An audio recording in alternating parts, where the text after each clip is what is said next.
o Diniz, por exemplo, assim, eu estava vendo o Luiz Soares, professor Mauro. Soares falando, dando entrevista lá para os canadianos, falando, ó, o louco Bielsa não conversou comigo nada, não. Eu tô apto a jogar pela seleção ainda. É mais fácil eu chegar em Montevidéu do que chegar em São Paulo. Porque ele está no Rio Grande do Sul, né? Ele está no Rio Grande do Sul. Aí ele falou, o Bielsa não conversou nada comigo, quer dizer, não convocou mais o Cavani. Quer dizer, a princípio, as duas convocações que o Bielsa fez, não contou com o Soares nem com o Cavani. O Peckman, quando ele estava treinador, também acho que teve uma rusga com o James Rodrigues.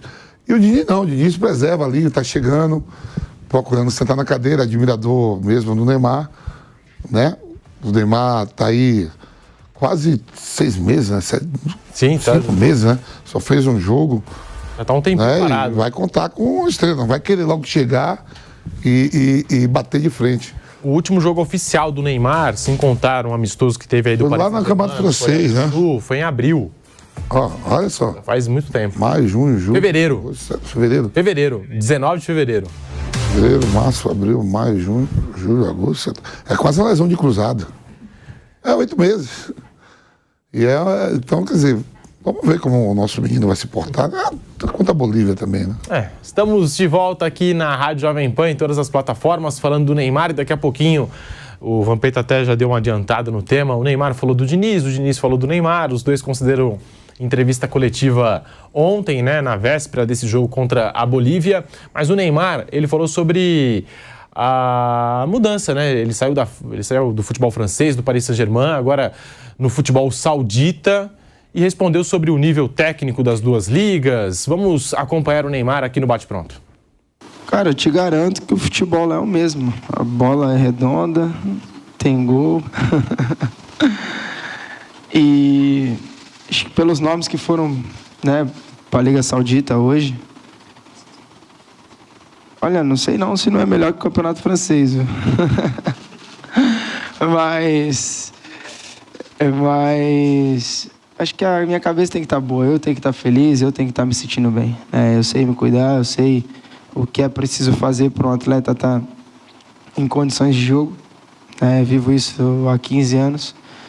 E, bom, acho que não tem muito segredo, né? O treinamento lá é intenso, a sede de vencer, de ganhar, a minha e dos meus companheiros são grandes. Quero sim conquistar títulos com o Al Hilal.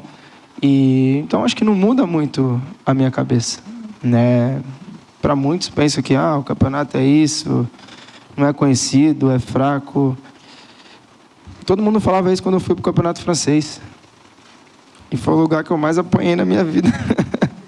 Então, eu não tenho muito o que você falar sobre isso. Acho que é só quem joga, só quem está ali dentro do campo sabe que é difícil, a dificuldade que é.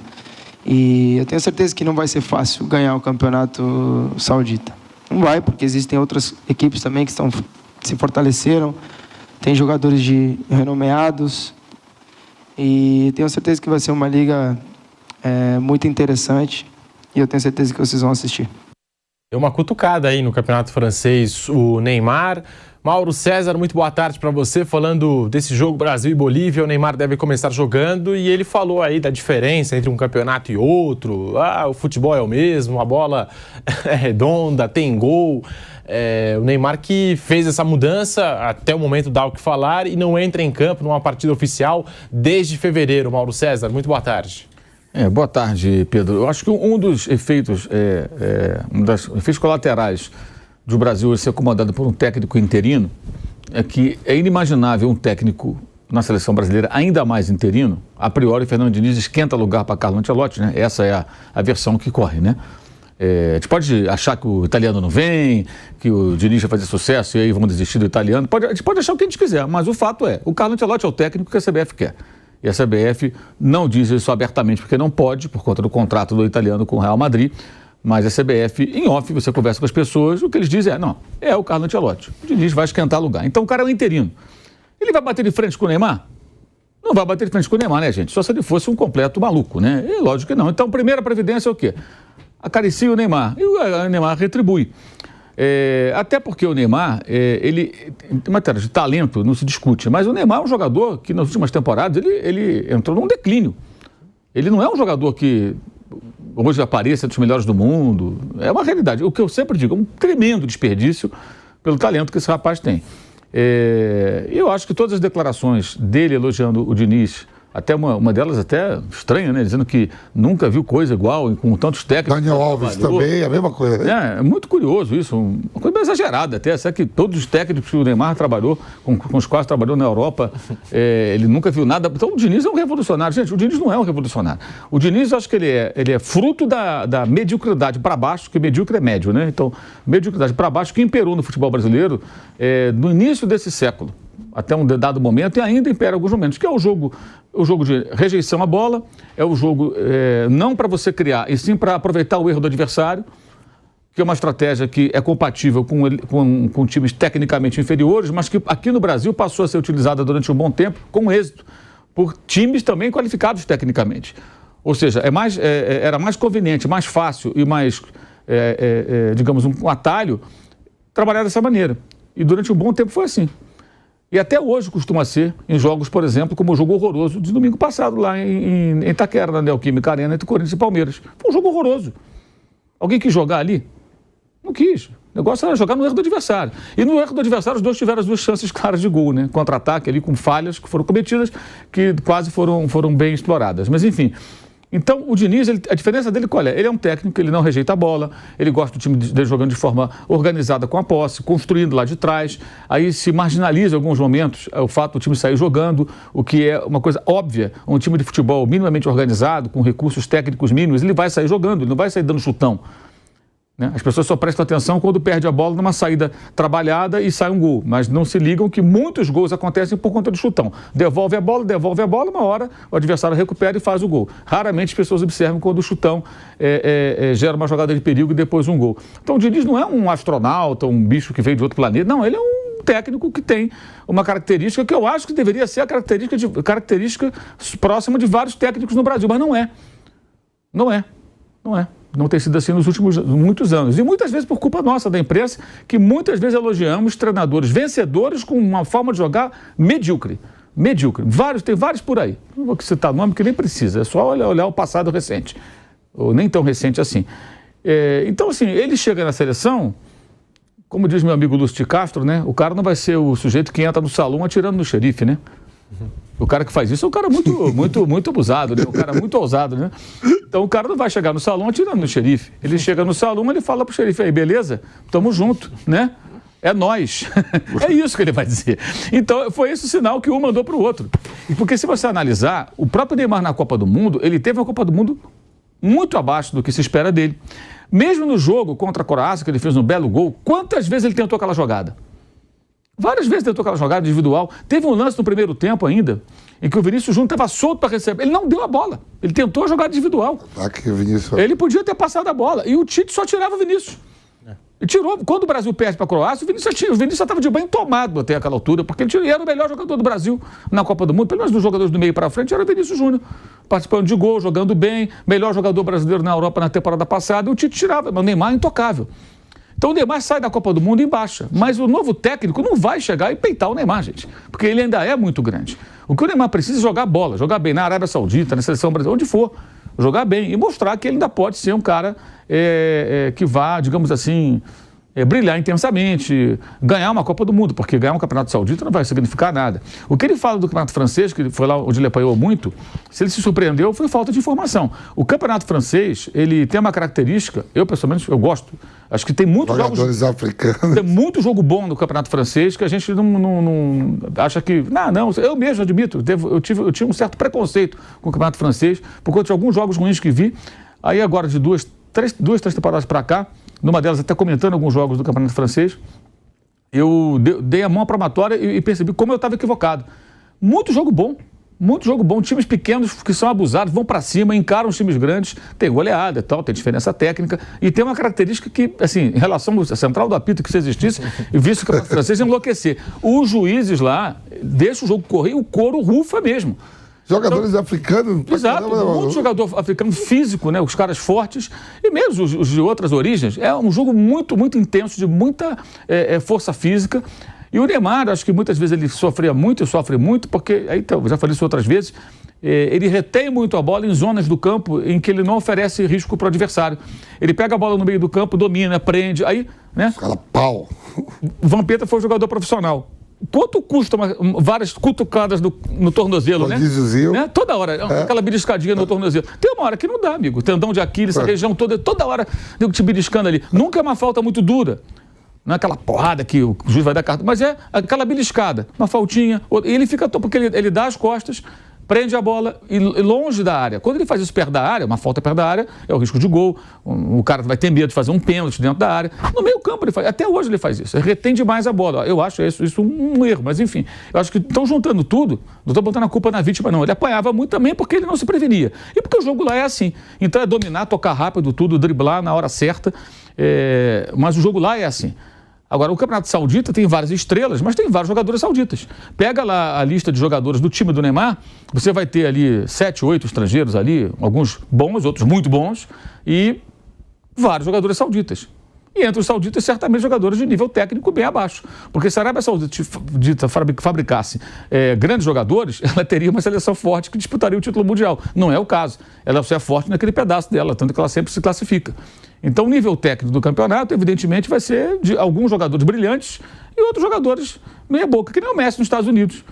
Tem vários jogadores, ex-jogadores lá, caras pendurando chuteira, alguns que são jogadores mais ou menos, o Messi deita e rola. Ontem o Messi teve muito mais dificuldade contra o Equador, do Arboleda, do Ener Valência, do que contra os times lá dos Estados Unidos. Ontem não tinha espaço, ele tentava jogado, tudo, só fez o gol de falta. Nos Estados Unidos ele tá... Só comparar, gente, os lances do Messi no Inter lá de Miami e no jogo de ontem. Ontem foi um jogo de competição. O Equador é uma seleção dura, né? Uma seleção de Copa do Mundo. Fez uma bela Copa. Né? Fez uma Copa legal até. Tem alguns jogadores bons, inclusive esses dois que jogam aqui no Brasil atualmente, um do São Paulo e do Internacional. E o que a gente viu ontem foi o Messi com mais dificuldade do que nos Estados Unidos. Como o Neymar tinha mais dificuldade na França, porque lá o jogo é duro, é viril. Acho que é mais duro do que na Premier League e na Bundesliga. É muito, muito firme.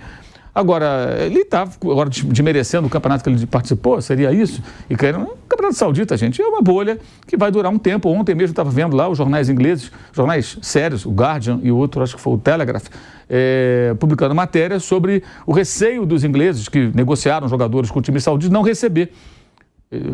Por alguma razão, por essa bolha, de repente os caras... E existe um histórico, né? Não foram poucas as vezes que times não pode contratar, não receberam e tal. Não pode contratar também. Inclusive, eu não lembro qual foi o time lá, o Al, alguma coisa, que todos são Al, né? Que contratou o Hernani Brocador ao Flamengo em 2014, por aí. E o Flamengo ficou na FIFA, na Justiça, levou anos para receber. E até que um dia eles tiveram que pagar. Então, ontem até estava vendo isso. E por que essa preocupação? Eu imagino. Porque é uma bolha. É uma bolha promovida pelo Estado, pelo príncipe, pelo dono do país, Mohamed bin Salman, e que um belo dia pode desistir disso. Pode falar, não, agora chega. Como na China. A China, o que houve ali? O Estado resolveu que o futebol ia ter investimentos pesados, então investimentos do Estado, por intermédio de empresas e tudo mais, que são do governo, né? É um outro regime. E em dado momento, a bolha chinesa acabou. Você tem lá o Oscar com um contrato maravilhoso, que ainda está em curso, mas será que o Oscar vai receber uma proposta de renovação igual? Provavelmente não. Nenhum deles. Quando terminar, Oscar, obrigado, tchau. Pode voltar para o Brasil, para a Inglaterra, para onde você quiser. Enquanto está em vigor, os caras vão ter que pagar. Acabou a bolha chinesa. Vanderlei foi para lá, Luxemburgo, Mano Menezes foi para lá, Cuca foi para lá, técnicos também foram para a China. E acabou esse mercado. Então, o receio até faz sentido. Agora, enquanto durar, ele foi para lá. O Neymar só foi para lá, isso é importante dizer, porque nenhum clube relevante da Europa, de nível mais elevado, né? Que briga por título europeu, vamos botar assim nesse patamar, nenhum deles se interessou pelo Neymar. Nem Manchester United, nem Manchester City, nem Bayern de Munique, ninguém, Juventus, nenhum time importante da Europa quis contratar o Neymar. Porque ele é ruim? Não, porque o cara, ele pensa, o custo, custou 90 milhões, né, de euros, é um jogador caro ainda assim, e as contusões, o que ele entregou ao PSG foi pouco. Agora, na seleção brasileira, ele vai seguir intocável, embora não tenha feito uma boa Copa do Mundo, por uma questão que é o técnico não vai enfrentar. Agora, o Ancelotti, se for o técnico, pode ser diferente. Eu acho que o Ancelotti tem tamanho para chegar e falar, não está jogando, não vai jogar, acabou. Vamos colocar o outro cara aqui, o Rodrigo, o Vinícius e o Endrick daqui a sei lá quanto tempo. O ataque do Real Madrid, ele pode fazer o que ele quiser. Agora, o Fernando Diniz vai comprar essa briga com o Neymar, né? De jeito nenhum. Acho que não teria o menor sentido. Agora, acho todas as declarações de elogio de um para o outro muito protocolares. Não sei se vocês concordam. Acho assim, aquela coisa muito... Sim, senhor, claro, você é muito bom. Não, maravilhoso, sabe? E tal. Sabe? Vai dizer o quê? Né? Imagina o Diniz ia chegar lá... Eu não quero esse cara aqui. Diniz, sincerão, se ele for, assim, fazer uma avaliação assim, rigorosa como técnico de futebol da atuação do Neymar na Copa do Mundo, talvez ele fosse falar, porra, não jogou tão bem e tal. Aí o Neymar vai falar o quê do Diniz? O Neymar precisa... Gente, o Neymar tinha uma relação com o Tite com o Neymar, que assim, o Neymar parecia maior que o técnico em muitos momentos, né? Para mim, o caso que mais chamou a atenção foi quando ele sofreu uma lesão e o pai dele entrou no vestiário. E todo mundo falou, o pai do Neymar entrou no vestiário. Não, mas estava preocupado, mas foi uma lesão, não foi uma situação como o jogador tem um ataque cardíaco no jogo, uma situação que está correndo o risco de perder a vida. Não, ele teve uma lesão. Lesões acontecem. Se todo pai do jogador entrar no vestiário quando o jogador se machuca, imagina, né, a fila não tem cabimento. E o Tite, depois disso, ele deu declaração pública minimizando. Não, todo pai se preocupa também, seu pai. Peraí, não. Então, assim, o Neymar é meio dono da seleção na era do Tite. Sempre foi. Sempre foi. O Tite, até havia uma expectativa quando o Tite assumiu, do Tite meio que enquadrar o Neymar. Enquadrar no sentido técnico, tático, coletivo. Não existiu. Eu acho que não é o Fernando Diniz que vai fazer isso. Ainda mais como técnico interino da seleção brasileira. Declarações muito protocolares. E não é o jogo de hoje que vai provar rigorosamente nada, porque hoje é uma galinha morta, né? Bolívia fora da altitude. Não vai oferecer grande resistência, não tem condições para isso. Não... Até tem o Bolívar aí, que pode ser até uma base da seleção, que fez uma boa Libertadores e tudo, mas... Marcelo Moreno no ataque, a gente estava falando aqui. Não é uma seleção que vai desafiar o Brasil, como ontem, por exemplo, a própria Argentina teve um adversário mais difícil que o Equador. O Equador é uma seleção de Copa do Mundo, mas uma seleção num bom momento. Hoje o Equador é melhor que o Chile, melhor que a Colômbia, né? É melhor que o Paraguai. Até os times equatorianos, né, irmão? Sim, melhoraram. Você vê o caso do Del Valle. O Barcelona de Guayaquil chegou numa semifinal de Libertadores. Foi o único que, fora Brasil e Argentina, que chegou, né, em semifinal nos últimos anos. Chegou no ano retrasado a uma semifinal, eliminou o Fluminense, inclusive, naquele ano. Então, eu acho que são declarações protocolares, são declarações assim de todo mundo está de bem, todo mundo está começando aqui uma relação, mas o importante vai ser o Neymar jogar bola, jogar bem, mas não é o jogo de hoje que vai mostrar nada. Aliás, quando que ele vai poder mostrar alguma coisa? Nessas eliminatórias, na Copa América, só contra a Argentina, contra o próprio Equador pode ser minimamente desafiador, né? Jogo em Quito e tal. Mas fora isso, muitos jogos modorrentos, o de hoje deve ser mais um.